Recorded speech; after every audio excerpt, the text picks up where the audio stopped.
கிறிஸ்தவர்கள் ஆயிட்டாலுமே நம்ம என்ன பண்றோம்னா நமக்கான பேரை மாத்திக்கிறோம்.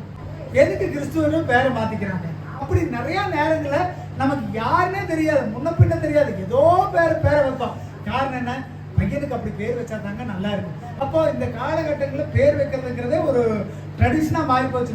நான் சின்ன வயசா இருக்கும்போது இங்க அண்ணா உங்க பேர் என்னன்னா அப்படின்னா ராபர்ட் அலிஜிடா கிளைவ் அப்படின்னு பயங்கரமான பேரா இருக்குதா, மிகப்பெரிய ஆளா தெரியும். அப்புறம் கொஞ்ச நாள் கழிச்சு தான் தெரிஞ்சது அவர் பேர் என்னன்னா ரங்கசாமின்னு.